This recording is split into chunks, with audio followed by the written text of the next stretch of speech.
Hello, welcome all of you in this YouTube channel English Club with a new video. In this video series, we will discuss about the facts with analysis on some important poems of a great romantic poet William Wordsworth, Part 3. Now, let us start.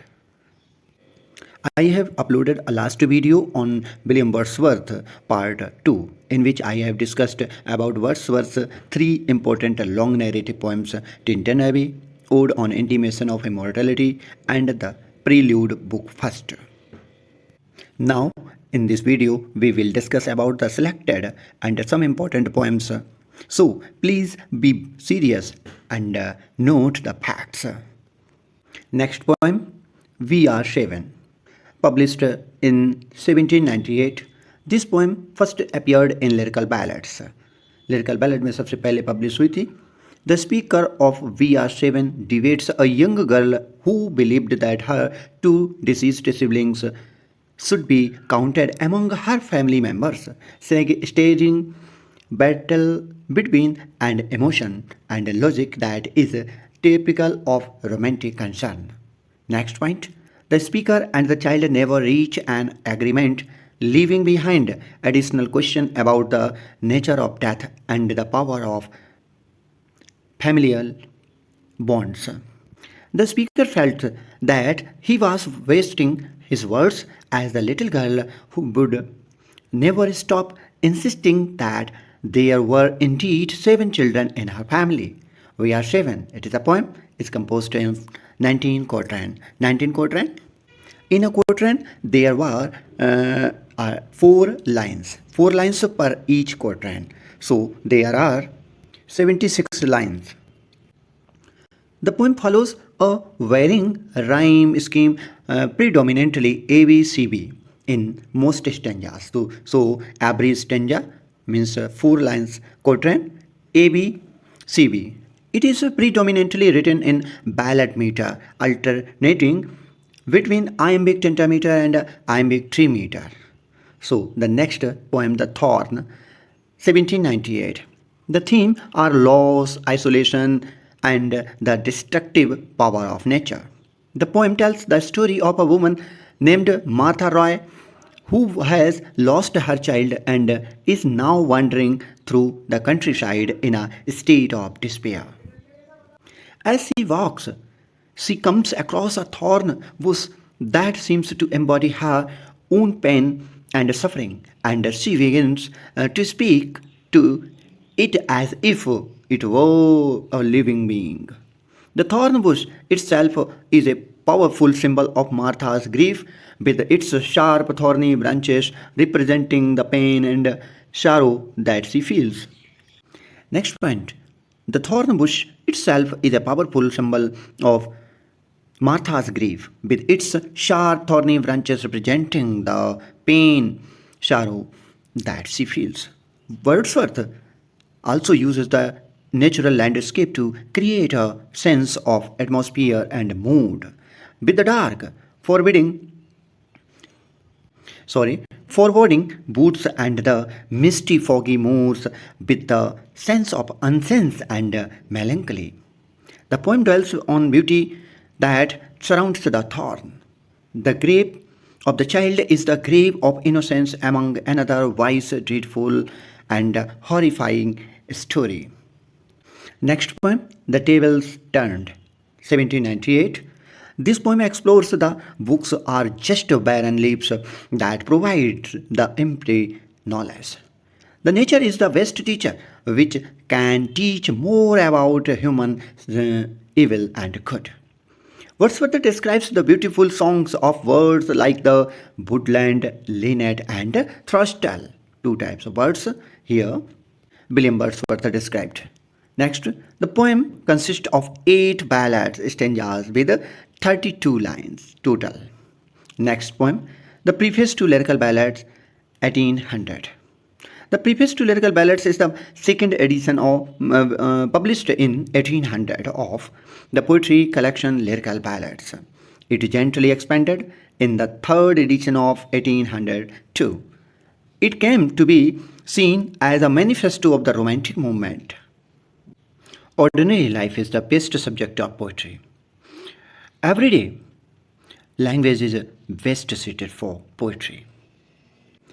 Expression and of feelings. Expression of feelings is more important than action or plot.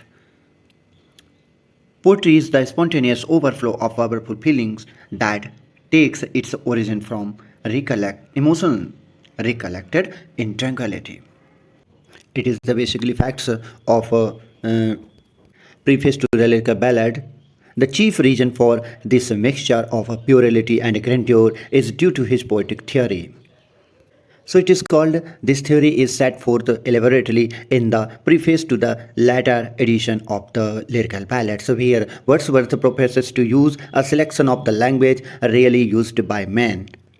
In humble and rustic life, it is a quote, in humble and rustic life, while at the same time he tried to throw over the matter described a certain coloring of imagination. Wordsworth meant by this a rich infusion into poetic diction of racy dialect and the quaint idiomatic expression of an unlettered rustic. He could not doubt have achieved some remarkable results as ones and other have done. In this theory, the preface to the lyrical ballad, Wordsworth's splendid imagination was often too potent for his theory, and in his best work, he unconsciously ignores it altogether.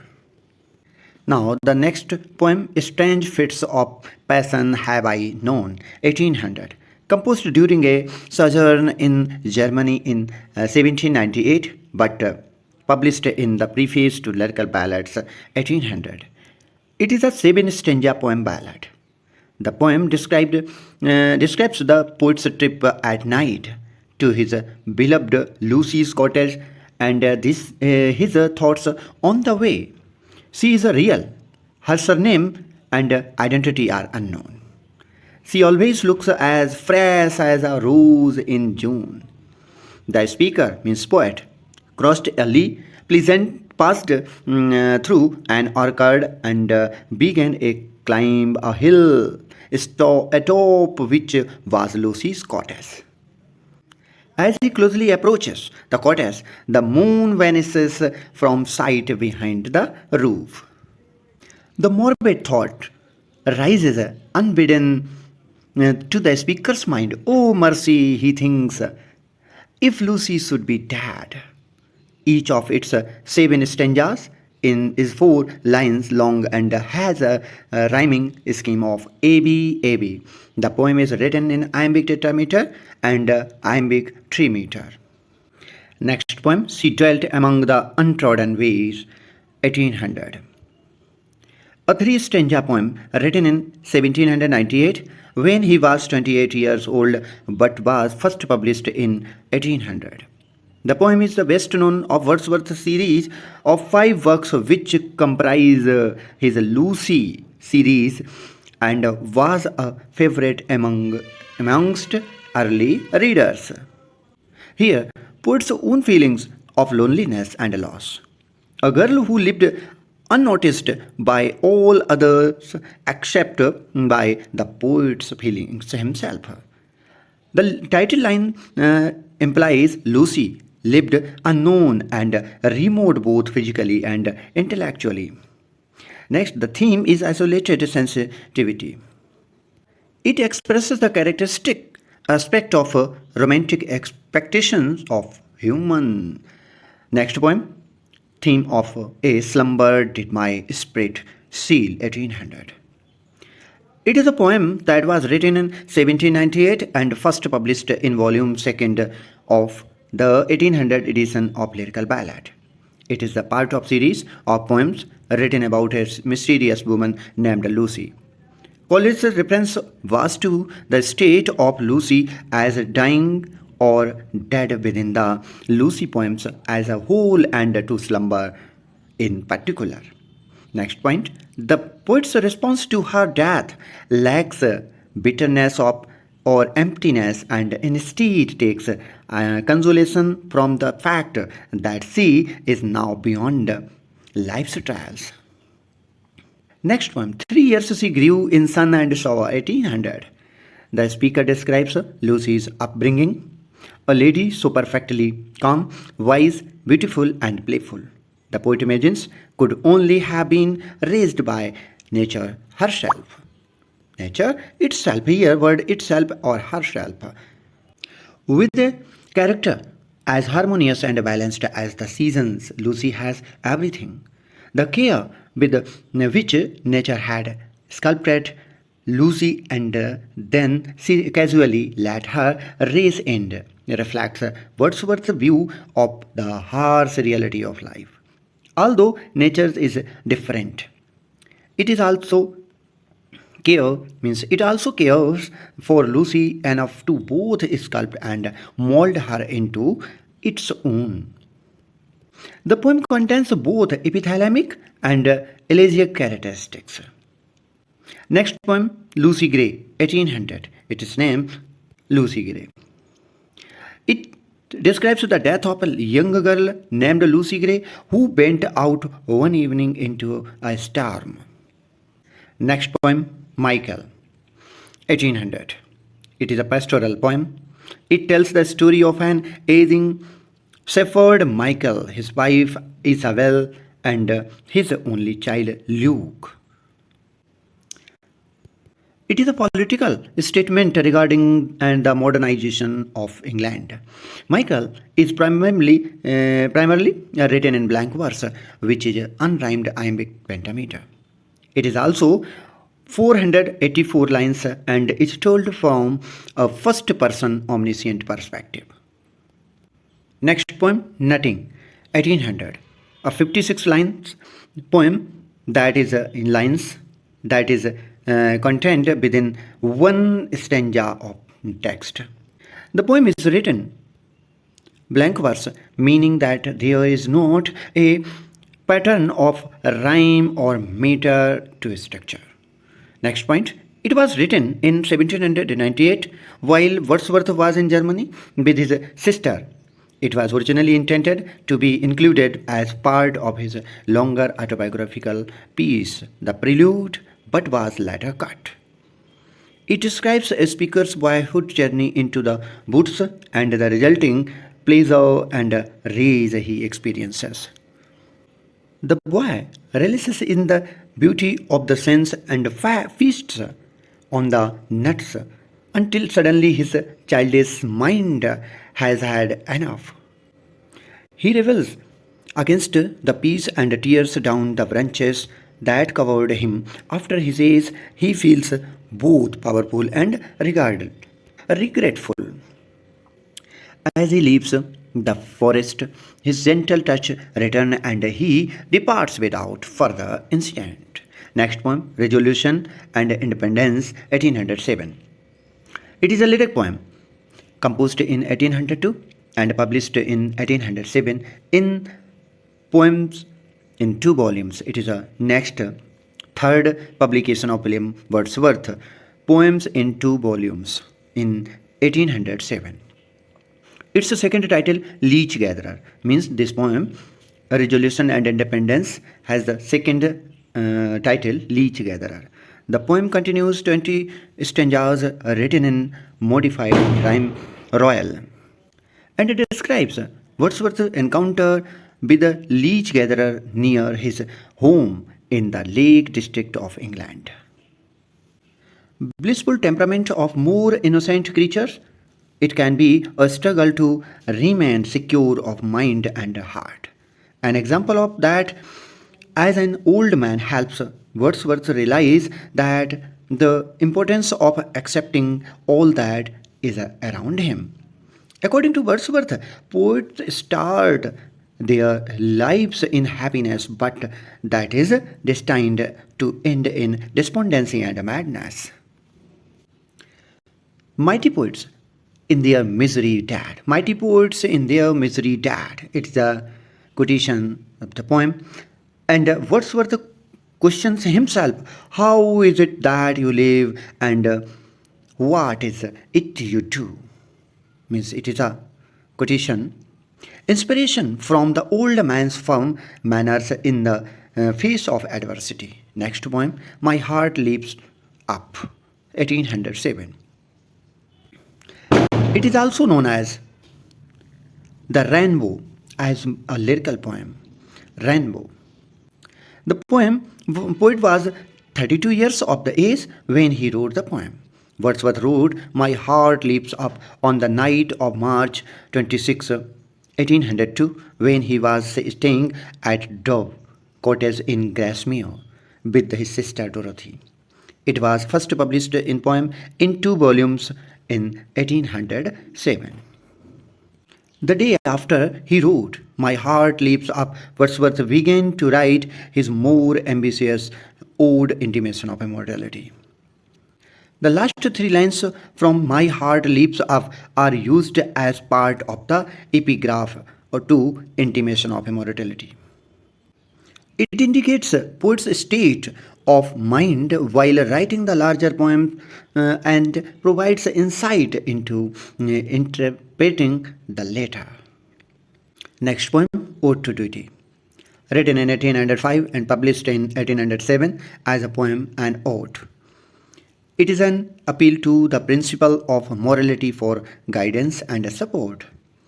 It represents in a measure a resentation of Wordsworth's earlier faith in the spontaneous and unguided impulses of that heart.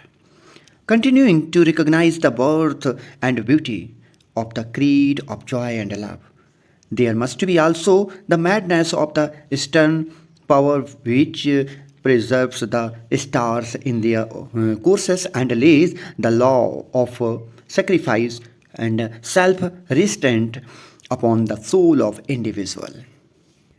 Stern as it the voice of duty, it is yet also divinely beautiful.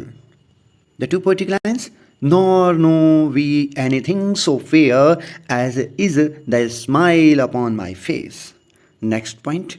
According to Wordsworth's own statement, the ode to duty was modelled on Thomas Gray's Hymn to Adversity. Next poem, The Solitary Reaper. It is a lyric poem inspired by the poet and staying at the village of Strathire in the parish of Valquaisdar in Scotland in September 1803 with his sister Dorothy. Most of the poems had been written by William Wordsworth with his sister Dorothy.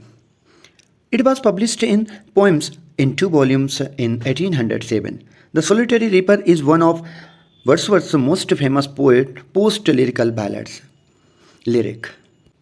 The words of a reaper's a girl means who is a reaper? A girl. Song are incomprehensible to the speaker, so his attention is very to focus on the tone, expressive beauty and the blissful mood it creates in him. Next, the poet says that anyone passing by should stop to hear and gently pass as not to disturb her. See, the reaper is harvesting her crops. She is singing a merry, sad tune which echoes in the deep valley.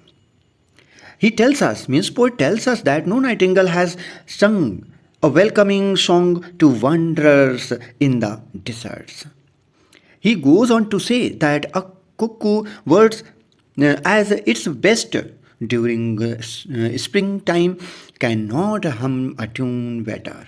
Her singing is the only sound breaking the silence in the Hebrides groups of islands of the coast of Scotland. Next poem, composed upon Westminster Bridge, September 3, 1802. It is a Petrarchan sonnet by William Wordsworth describing London and the river Thames, viewed from Westminster Bridge in the early morning. It was first published in the collection Poems in two volumes in 1807.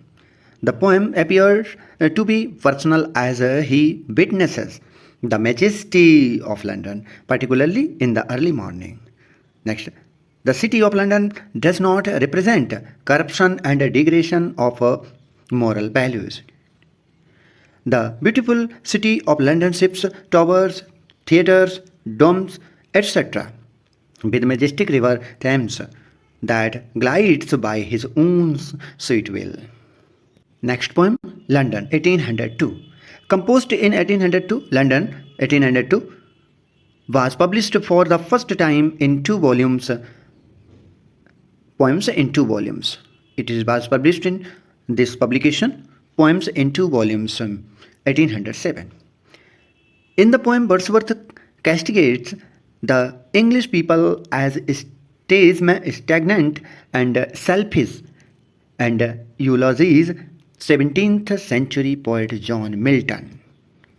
Here we may find an analogy with Milton's diction, which has the same hard strength, though not to the same extent as Wordsworth. This is not due to any literary influence, merely to the fact that there is a measure of the same spiritual temperament and a way of expressing that temperament in both men.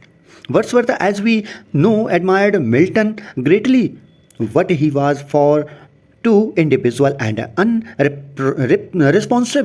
unresponsive to external influences to mold his diction on that of another, however great. This metallic quality gives a clear-cut purity to the poet's work that invests the naturalness of his method with dignity. So here three lines on the poem from the poem London 1802 on praising with Milton. Next. Milton, thou shouldest be living at this hour. England hath need of thee, she is fain. Of stagnant waters altars were sword and pen.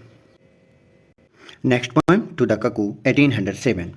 The poem titled To the Cuckoo is a wonderful poem by William Wordsworth. In this poem, William Wordsworth honors spring in the most perfect way. The poet was a lover of nature and was often wandering through the woods. He claims that when spring arrives of feathery creatures he subsequently named Cuckoo started singing in the most cheerful manner. This poem is made up of 8 stanzas. It follows the standard simple rhyme scheme of A.B.A.B. Poet's life becoming increasingly sentimental as a result of the cuckoo's presence. The poet expresses his admiration for the feathery creature, whom he knows only by his voice. Wordsworth yearns to meet the flying creatures who effortlessly transfers him back to his lengthy childhood through his speech. The poet envisioned the cuckoo as a parthole. Parthole means whole. Next poem, Laodamia, 1815 to 1845. It is a narrative poem based on a story from the Trojan War, the classical story of Protesilaus, who is a Greek hero who sacrificed himself in fulfillment of the oracle which declared that victory should be the lot of the party from which should fall the first victim in the Trojan War. According to the legend, as narrated by Wordsworth, Laodamia, the wife of Protesilaus, prays to the gods that her husband may return to her from Hades. He does so and relates the story of his death at the hands of Hector, rebuking the excessive passion of his wife, who cannot bring herself to consent to his return to the shades of death. Summoned by Hermes, the spectre departs, leaving Laodamia a lifeless corpse upon the palace floor. A stanzaic quote in the poem Laodamia: the gods approve the depth and not the tumult of the soul, a fervent, not ungovernable love. How do you like this video? Please comment, like, share and subscribe it. See you with the next video. Till then, thanks.